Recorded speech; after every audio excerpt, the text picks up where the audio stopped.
story that Daniel told you was true. Like this morning, he's like, so what song works for the sermon? I'm like, I don't remember my sermon. But I remember now because I have my notes right on that screen right there. Okay. All right. Well, good morning. I'm Kotz, one of the pastors here. We are in the middle of a series called Thoughts of an Inmate, and we are going through the book of Philippians. There we go, Philippians. Philippians is a letter that was written from Paul, this guy named Paul, one of the first Christian leaders, written to a church in a place called Philippi, hence the name, book of Philippians. And I want to give you a recap so that you understand the context of what we're talking about today. So here we go. This is what we've gone over so far, chapter 1 and chapter 2. And so here's a quick recap in case you missed, it's not fun coming into a sermon or like a movie when it's like halfway through already. So here we go. First slide, next slide. Okay, here we go. So the intro is basically Paul giving the greetings. He's saying, hey, it's me, Paul. How's it going? Grace and peace to you. That's how he usually starts his letters. And then he moves on to a big chunk right here. Here he gives them an update as to what he's been going through. He basically says, I'm in prison. I'm in chains. And he's like, but don't feel sorry for me. Because as a matter of fact, I might die. They might put me to death after this, or they might let me go. I'm not sure. And he's like conveying both of them. He's like, well, if I die, everybody here knows what I'm dying for, so it's going to advance the purpose of why I'm doing what I'm doing. But if I live, I could continue to do the things that I've been trying to do. So either way, I'm good. So he's like, don't feel bad for me. I'm doing pretty good. And then he switches over to them, which is the next part. It's like, but you guys are going through some tough stuff too. Now, Philippi is a place where a lot of the retired people who are loyal to the Caesar at the time, where they retired to, and so he's surrounded by people who don't like the church. And so these people are like, every day we're persecuted, every day people are bullying us, making fun of us, they're taking our stuff. Paul says, I know what you're going through, right? You guys are suffering. But here's 2 words of advice for you guys. If you want to get through this, here's 2 things you need to do. Number 1, stick together. Be unified. And number 2, if somebody in your church is suffering, suffer along with them. He's like, if you get those 2 things down, oh man, I think you're going to be fine. And he gives his reasons, but we're not going to get into that today. And then we're in chapter 2 now. In the beginning of chapter 2, he says, nothing will make me happier if you guys would just be unified. Like, I'll be the happiest guy in the world if you guys would stick together and get through the suffering together. Then the question arises, like, but how do we do that? Like, sometimes we fight over the color of the carpet. Like, I can't, like, how do we get along? So Paul, right here, next part, this is last week, Paul he recites this poem that the early church recited. And it's the earliest version of what Jesus did that's ever recorded anywhere. And he quotes this poem. He says, Jesus, who in the very nature of God, lowered himself to be like a human being. But not only that, he lowered himself even lower to become a slave, a servant to people. And even lower than that, as like a criminal, where he would die for a crime that he didn't commit, right? And he's basically saying, if you guys want to know how to get along, you have to be like Jesus, where you put everybody else above you. And you're like, I'm here to serve you. And I'm willing to be inconvenienced by you. I'm willing to do this. I'm going to lower myself even to the level of death. And because of that, Jesus was lifted to the highest place. That's how the poem goes. Okay, so even that poem, which has a lot of theology packed into it, was given to Paul, was reciting it back to them to let them know, you need to understand this if you want to learn how to get along. And this is true for anything, like between your friends, best friends, your enemies, your marriage. If you learn to serve the other person like Jesus served us, he's like, you're in pretty good hands. Okay, so now we're going to go into the next section, which is Philippians chapter 2, verses 12 through 18. And there's a lot that's packed into this. I'm going to do my best to unpack it without losing you. And if I lose you, you could... During the potluck, you could be like, hey, Kotz, you have a question you can ask me. Okay, so here we go. This is how it starts. Therefore, my dear friends, as you have always obeyed. So he's talking to the church. He's saying, you guys, I'm telling you guys to be like Jesus so they could get along. But you know what? You've always been doing that, right? And not only that, and I like the next part. He says, not only in my presence, but now much more in my absence. Like, I know you do that because I saw you act like that when I was there. But even when I'm not there, like especially when I'm like hundreds of miles away in prison. I hear that you're still doing it even better now. So like, I know you're not doing it just to be on your best behavior when I'm here watching you. He's like, you guys have been doing this even when I'm not around. Good job. You are genuinely doing this. And he continues, continue to work out your salvation with fear and trembling. You know, I realize why you guys are acting this way. You're acting this way because you guys have been saved by Jesus. And because you've been, you're like, well, we love Jesus.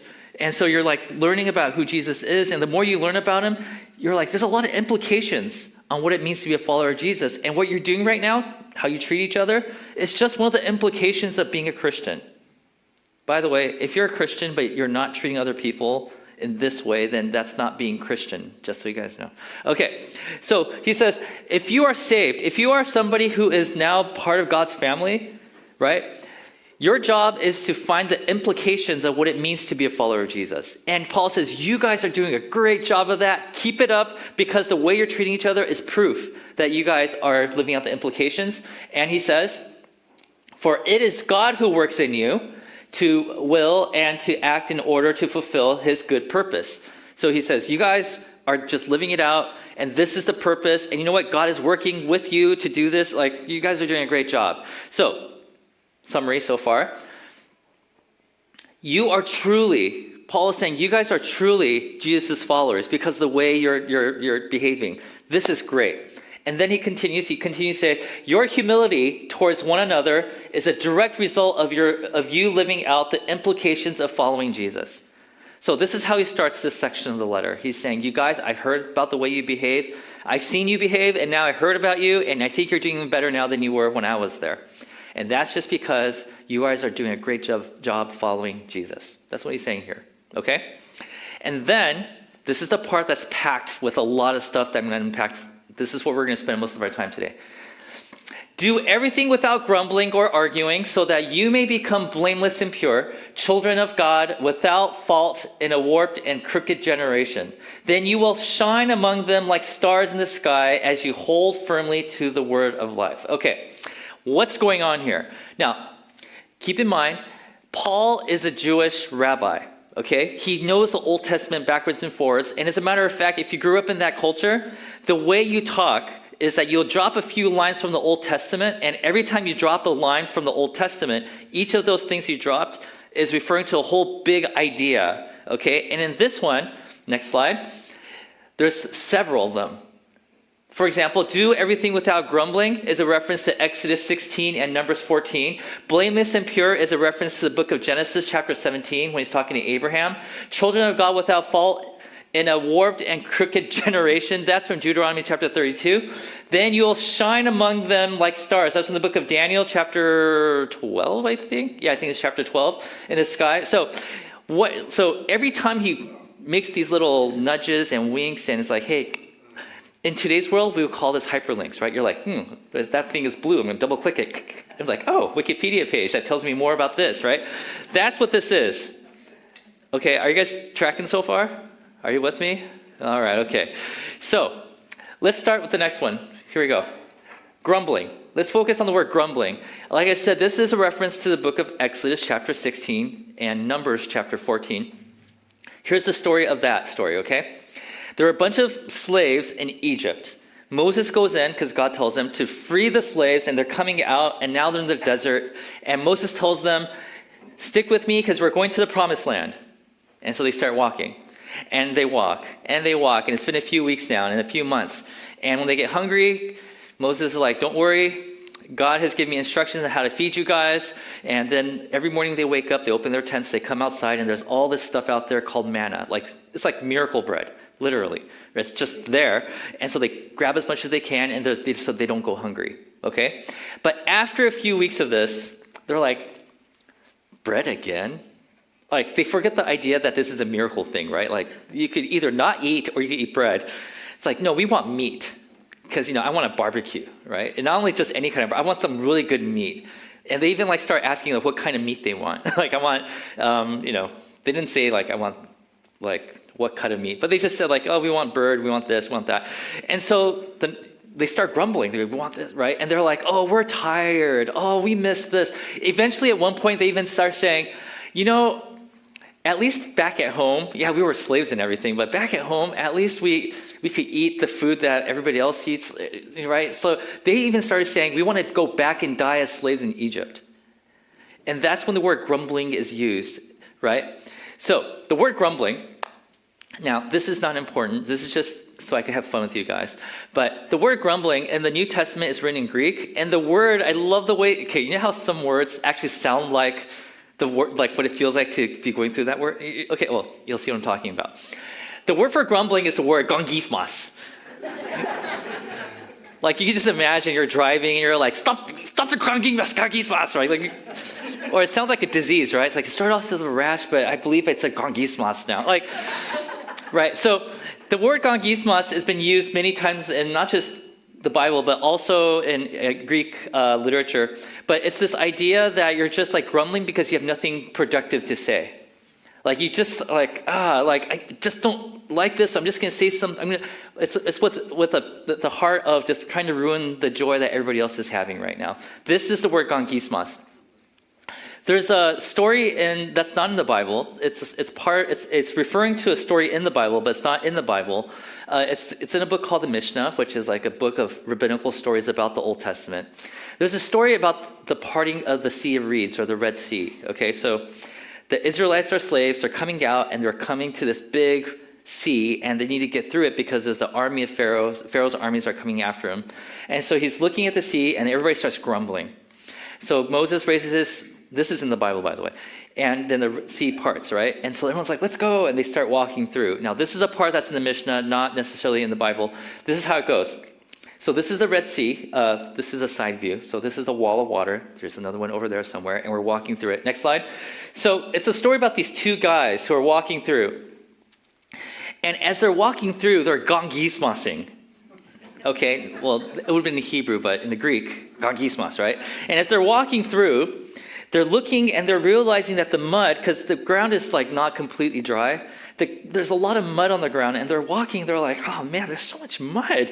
And like it's in like the crevices of my sandals, and you keep walking, and you're like, and the other guy says, oh man, there's mud between my toes. Like, you know how hard it is to pull it? I have to use my finger and go, now it's on my finger, and I have to do this, now it's on this finger, and I'm like, how do I get, and they're just complaining. And the Mishnah ends this story by saying this. And so they continued walking the seafloor, grumbling about the mud in between their toes and sandals. But because their heads were down, they were not looking up to see the walls of water being held back for their liberation. Because of their grumbling, they couldn't see the miracle that God was doing around them. Because of their grumbling, they forgot the whole idea that you're actually walking in the middle of a sea, right? Like, your grumbling causes you to be blind to the things that are happening that are gifts from God. Okay, so that's the idea. Next slide. So when Paul uses the word, do everything without grumbling, he has that in his mind. He wants you to understand that as you get to this part of the Bible. You're like reading through, and you're like, do everything without grumbling. Oh, this is a story about the Israelites. These are the ancestors of my faith. Christianity is an offshoot of Judaism. And so like, oh yeah, we know this story, right? So he says, do everything without grumbling or arguing, so that you may become, next slide, blameless and pure. Blameless and pure is a story about Abraham. Abraham has this covenant, this contract with God. God chooses Abraham and says, it's your job to be my representatives to the world. Right? So when people see you, they're going to be like, oh, is that what God is like? And Abraham is supposed to say, yes, I am. Like, if you see me being kind and generous, I want you to think that's what God is like. That's that story. However, Abraham is not doing that. He's being selfish. He's trying to do everything that's the opposite of what God is. And so God sits him down and says, come on, Abraham. You have to become blameless and pure if you're going to represent me. And that's where that verse comes from. If in case you lost track of what I've been talking about, this is what's going on so far, okay? So it says, do everything without grumbling, meaning don't be like the Israelites who missed out on something big because they were always focusing in on the little problems that they're having along the way, so that you may become a good representative of God. So as you are blameless, people are going to start realizing, oh, is that what God is like? Remember, we're talking to a group of people who've been persecuted by the Roman soldiers in a place called Philippi, right? So let's continue. Children of God without fault in a, next slide, warped and crooked generation. This is from Deuteronomy 32. At the end of that journey, so they were in Egypt, they were freed, and then they went through the Red Sea, and then they're at the end, they're about to enter into the promised land. Moses looks at them and says, I don't know if you're ready to go into the promised land. Well, why not? Well, because you're supposed to be the children of God, but you're acting more like you're the children of a warped and crooked generation. You're not ready to go in there because, we keep thinking, as long as it could get there, then everything's going to be fine. And Moses says, no, actually things are going to be worse if you go in there the way you are, because once you get there, the whole world's going to be watching you guys, and you're not really ready to be in there. So you know what? Maybe the next generation is going to go in there. You're going to stay out here and die. That's how the story ends. It's a really sad story, right? But that's the reference that Paul's making here, right? You're acting like the children of a warped and crooked generation, and God doesn't want you to represent him that way. So let me summarize again. So it goes, do everything without grumbling. Stop focusing on the problems that you're going through right now and look at the bigger picture, because you're missing out on it, because you're not acting like the representatives of God, because you're like the Israelites who kept on complaining and couldn't make it to the promised land because of your grumbling. But if you can get through that, then you will shine like stars, right? You will shine among them like stars in the sky. This is a reference to Daniel chapter 12. I know this is really nerdy now, right? Okay, Daniel chapter 12 is this really cool passage about how in the future, there's going to be a generation of people who are going to be shining in the darkness because they do look like the representation of who God is. Who God is supposed to be, right? So they're going to look at a group of people and say, wow, everybody around us is being selfish, but you guys are being generous. Is that what God is like? And then you're shining like stars. Yes, that is exactly what God is like. So what is Paul saying? Paul is saying this. Israelites were supposed to be the children of God, but instead, they ended up being the children of wickedness. Then Paul focuses on the church in Philippi and says, but church, you guys are now the children of God. Your predecessors messed up. Not so with you. Maybe another way of putting this is this. How the story went is not how the story has to go. They may have missed the point, but you don't have to. They may have focused on the mud between their toes, but you are looking at the walls of water that God is holding up to the side. Maybe another way of putting this is, your father might have been an alcoholic, but you don't have to. Your mother might have been emotionally unstable, but you don't have to. Your parents' marriage might have fallen apart, but yours doesn't have to. You are able to create a new tomorrow because you are the children of God. That's what Paul is saying here. He's comparing the Israelites walking through the desert, going through a lot of things, right? Like you're walking through sand, you don't have a bed to lie on. And he's saying, look at you guys. You guys are being persecuted day and night. They complained about their situation. From what I could tell, you guys are embracing it.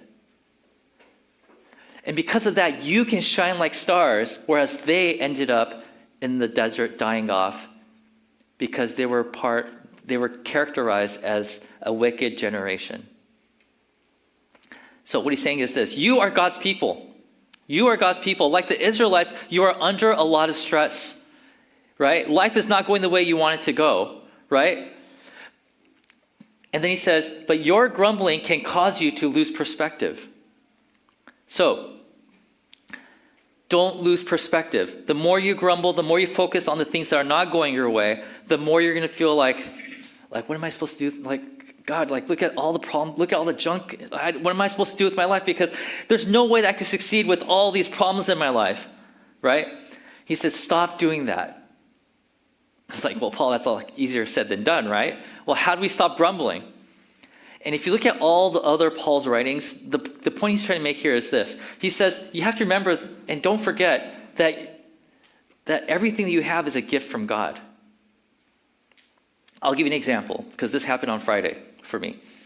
So, as you guys know, our family, we love going to Disneyland. We love it, okay, because, well, part of it is we have a pass, and the reason why we have a pass is because, well, we have the cheapest pass, which excludes us from going on weekends, but that's perfect for us because on the weekends I'm usually, like, here, right? So, but, the way that our family makes memories is that not on the weekends, but maybe after school on Friday or Thursday, we go to Disneyland and have dinner and go on maybe 1 or 2 rides, and then we come home. And that's the way we make memories in our family. And because we have the cheapest pass, the last day we could go to Disneyland for 2024 was this past Friday. So we're trying to get reservations. We got the reservations. And then as soon as Justin got out of school, we got in the car and we drove off. Okay, so in the car, we're driving. And then there's usually it takes us 40 minutes to get there. First we get in the car and the thing tells us it's going to take an hour. I'm like, okay, so here we go. We're driving. And then, when you look at the time, the ETA, if the number keeps going higher and higher, you just get more and more angry because, they already set the expectation for you, right? Because they're like, it's an hour. It's like, okay, you know what? I can handle an hour. And then they keep adding more and more and more. And you're like, okay, yeah. Now, by the time we get there, we realize that this is the last day for the cheapest pass. It's the last day for actually a lot of people in Southern California because a lot of people can't afford the higher tier passes, right? So we park and we realize, actually before we park, we go to the, pay for parking. And the person says, hey, before you park, I want you to know, to get on the tram to get to the park is a 40-minute wait. So if you want, you could park here and walk, which will take you 20 minutes. And I was like, just totally walk. But then we realized that my daughter would probably start complaining even before getting into the park. So I'm like, okay, we're going to wait for the bus, right? So we did that. We got in line, and then the bus is crowded. We're not happy, or I'm not happy. And then we get to the park, and we realized that the turnstiles was shut down. So the line to get in was long, and the line wasn't moving. And I'm like, dude, it's already 6 p.m., and we made dinner reservations, and that was 6:15, and we're like, oh my gosh, we're gonna come on, faster, please. And then Val will test this to you. There's this one guy that was yelling stuff, right? He acted like he knew everything. He was acting like he worked there, but he didn't. It's like, come on, everybody, get your backpacks open so the security guards can look through your bags. It was annoying, and it was just even before I got into the park, I was already grumbling. Not you, but I was. Oh, and parking is not cheap. The food isn't cheap, right? And the kids are complaining. It's just bad. Okay. But then, this is around the time that I'm letting the sermon stew in my head, right? And I'm thinking, oh, this is grumbling. This is grumbling. This is gongismas, right? And then I had to remind myself of the sermon I'm going to preach today, which is this. Today is a gift. Recently I had a friend, an old mentor, pass away. That person doesn't have today, but I have today. Today is a gift. I have work that could help pay for this expensive parking. That's a gift. I have kids who actually want to hang out with me. That's a huge gift, right? I'm at a park where 99.9% of the world can't attend. I get to go every week, sometimes. That's a gift. I get to eat food that somebody else has prepared for me. That's a gift. I have a car that requires parking, but I have a car that could take me 20 miles. Some people can't even travel 20 miles in one day. It's a gift. And I started focusing on the fact that I have no right to grumble, right? That this is all a gift. And I'm just focusing on the mud between my toes. And I'm like, oh, I can't believe that. Toes, mud everywhere. And then, when you walk on mud, it makes that sound. And you're like, I can't stand it. La, la, la, la, la. All the meantime, you're like, wait a minute. I'm being ushered into my freedom right now. And there are a lot of people in this world who are stuck in slavery and could never get out of it. And here I am complaining about the mud between my toes. We can't forget the gift that God has given us. We can't forget the gift. We have relationships that put a smile on our faces. Gift. I have a body that is still functioning well enough to walk places I want to walk. Gift.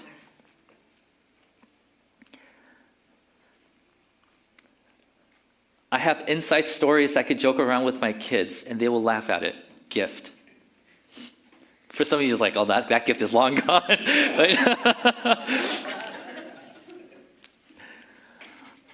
And then I started looking at all the other things that my kids have and I have. And like, oh, my son is wearing Dodgers baseball cap and a shirt. And, these hats are expensive, And it has like a World Series thing on it. And I'm like, not every team gets to go to the World Series. Gift. I'm at the happiest place on earth if you could pay for it. Gift. My wife and I, we got to share one platter of like barbecue stuff. It's like new on their menu, by the way. It's pretty good. With all the sauces you want. Gift. Don't forget the gift that God has given us. That is how we keep ourselves from grumbling. And maybe another way of putting this is that God has placed us in a larger story than the ones we choose to complain about. Right? Are you with me? Life is not about the mud in between our toes. Right? If you were to ask these two people, these fictional two characters in the Mishnah story, if you ask them, like, what is life really about? At the moment, they're thinking, it's the mud between my toes. But if you could step back and look at the bigger picture, you realize that's not what my life is about. My life is the fact that now I'm being ushered through the Red Sea to the other side so that one day I'll be set free. And not only that God will use me to set other people free. Gift.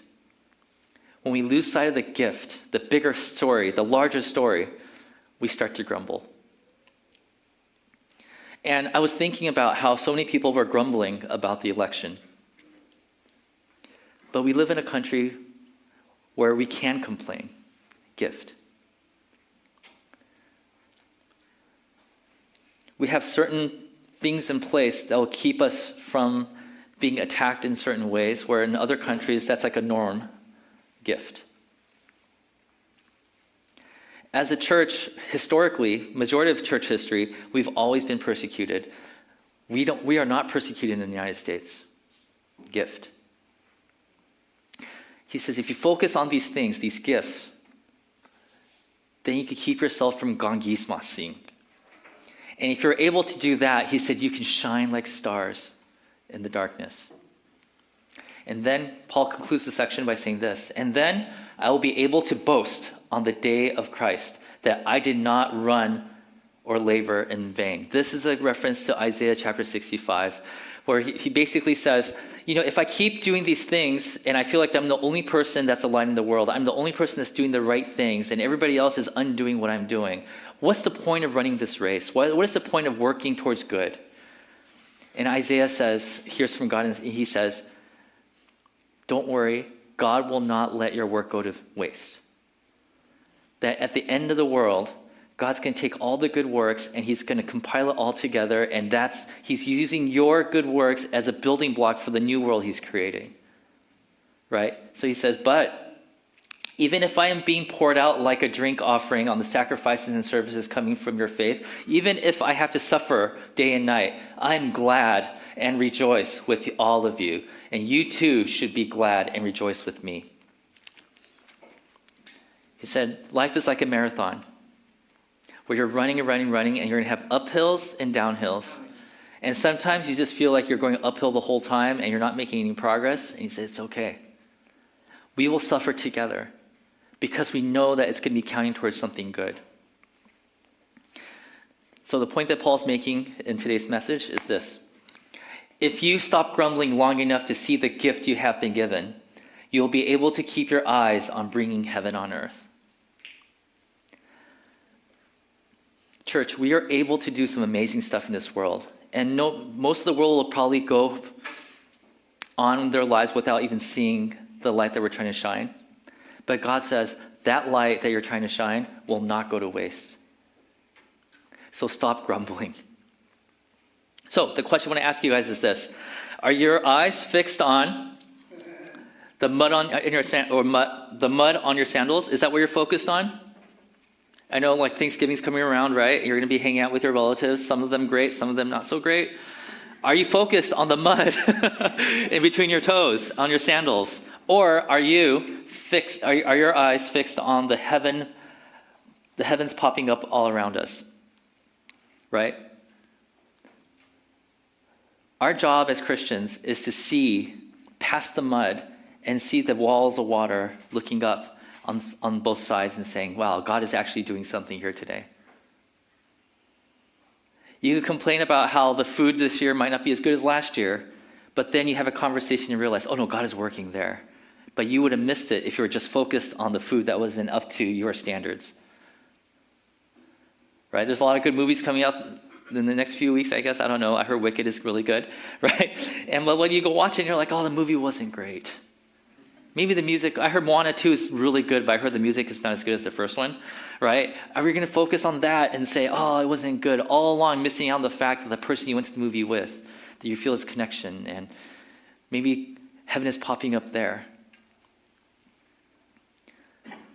Our job is to look for the heavens, the experience of heaven popping up around us. And if we can, then we will be shining like stars in the heaven. That's what Paul is saying in this passage. So this year, the rest of the year, are we going to fix our eyes on the mud, or are we going to be fixing our eyes to the heavens? Amen? All right, let's pray.